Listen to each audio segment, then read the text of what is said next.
আমি আশরাফ স্যার, আমি একটু আপনার কাছে আসি। আমরা খবরগুলোতে দেখতে পাই যে মানে শেখ হাসিনা যে পলাতক, তার দলটি পতিত একটি দল, এরকম কোনো কথাও কিন্তু বলা হয় না। সে অনেক অনেক নিউজে আমরা দেখছি শুধুমাত্রই তার নামটি বলা হচ্ছে, as if nothing happened, just সাবেক প্রধানমন্ত্রী বলা হচ্ছে। তো এখানে অনেকেই বলতে চাইছেন যে একটি আওয়ামী লীগকে পুনর্বাসনের জন্য কি এই ধরনের এভাবে খবরগুলো প্রচারিত হচ্ছে কিনা বা প্রকাশিত হচ্ছে কিনা, আপনি কিভাবে? আমি সম্পূর্ণভাবে মনে করি হচ্ছে, এবং আওয়ামী লীগ সমর্থক, আওয়ামী লীগ ভাবাপন্ন, আওয়ামী লীগের সময় বেনিফিশিয়ারি এবং আগামীতে কোনোদিন যদি আওয়ামী লীগ আবার ক্ষমতায় আসে আবার বেনিফিট পাবে এমন লোকের সংখ্যা এবং এমন লোকের চেহারা খুব বেশি দ্রুত সমাজে ভেসে উঠছে। এবং তারা করছেন যে অ্যাজ ইফ 24 সালে কিছু ঘটেনি, শেখ হাসিনা 15 বছরে অবৈধভাবে শাসন করেননি, গুম খুন করেননি, গণহত্যা করেননি, আয়নাঘর ঘটেনি এবং জুলাইতে ছাত্র হত্যা করেনি।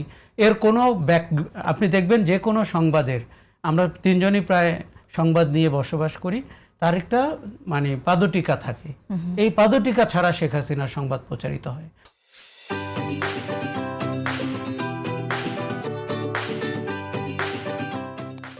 পাদটিকাটি ছিল এরকম যে উনি 15 বছর দুটি খারাপ নির্বাচন করেছেন, 3টি, এবং তিনি জোর করে ক্ষমতায় ছিলেন, তিনি সমস্ত প্রতিষ্ঠান নষ্ট করে দিয়েছিলেন, বিরোধী দলকে রাজনীতি করতে দিচ্ছিলেন না, একজন নেতাকে 17 বছর নির্বাসিত জীবনযাপন।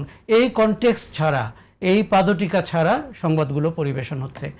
দেখে মনে হচ্ছে আর কিছুদিন গেলে মনে হবে যে উনি বিনা অপরাধে ভারত সরকারের আমন্ত্রণে দেশ থেকে বেড়াতে গিয়েছিলেন, গিয়ে আটকে পড়েছেন, আসতে পারছেন না।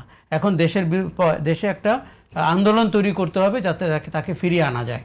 এখন তার হাতে যে 1400 ছাত্র হত্যার রক্ত, তার হাতে যে 27,000 পঙ্গু মানুষের পঙ্গুত্বের কারণ তিনি যে 3টি নির্বাচন গুম করেছিলেন, তিনি যে 3000 লোককে আয়নাঘরে রেখেছিলেন কিংবা কোনো রকমভাবে গুম করেছিলেন, এই কথাগুলো আমাদের সংবাদ ভাইরা, সংবাদকর্মীরা, আমার সহকর্মীরা, তারা কেউ কেউ আপনাকে এটাকে বলে সিলেক্টিভলি ঠিক করেন যে কথাগুলো তারা এখন আর বলবেন না।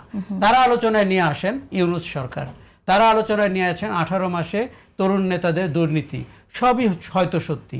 ইউনূস সরকারের 18 মাস তরুণ নেতাদের দুর্নীতি সব শ্বেতপত্র করে তাদেরও আইনের আওতায় আনা উচিত, এটি আমি মনে করি। কিন্তু একটি চ্যাপ্টার না পড়ে তারা পরের চ্যাপ্টারে জাম্প করতে চান যাতে তাদের আলোচনা করতে সুবিধা হয় যে আওয়ামী লীগকে কী করে রাজনীতি করতে দেওয়া উচিত, কেন আওয়ামী লীগকে কোটি কোটি লোক ভালোবাসে এবং শেখ হাসিনা কবে নাগাদ দেশে ফিরতে পারেন। তার মানে হচ্ছে যে আপনি দেশের মানুষকে সাংঘাতিকভাবে প্রতারণার ভেতরে নিয়ে যাচ্ছেন আপনার পেশাদারিত্ব দিয়ে। এই গণমাধ্যমের একটা বড় দায়িত্ব, কিন্তু তিনি দায়টি অনুভব করেন কিনা আমরা খুব দ্রুত দেখতে পেলাম। কেননা আমার দেখা 15 বছরে সবচেয়ে ক্ষতিগ্রস্ত ইন্ডাস্ট্রির নাম কিন্তু মিডিয়া। এর চেয়ে বেশি এক্সপোজড হয়েছে 2-1 ব্যবসায়ী, কিন্তু মিডিয়া যেভাবে পদলেহন করলো একটি এস্টাবলিশমেন্টের, এটা আমাদের জীবনে কখনো ঘটে নাই, এখন ভারতেও দেখতে পাচ্ছি। কাজেই আমরা বলি যে গণমাধ্যমকে, আদালতকে এই ধরনের নির্দেশনা দিতে হয় কেন? দেখুন, আমি আদালতের নির্দেশনার পক্ষের মানুষ না।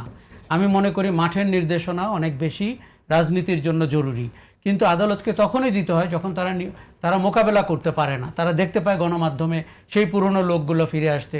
দেখুন, এমনও তো সংবাদ হচ্ছে একটি টিভি চ্যানেলে 24 সালের জুলাইতে যারা প্রতিদিন বয়ান দিচ্ছিলেন যে এরা জঙ্গি, এরা সন্ত্রাসী, এদেরকে আইনের আওতায় আনা হোক, তারা আবার পুনরায় দায়িত্বে এসছেন।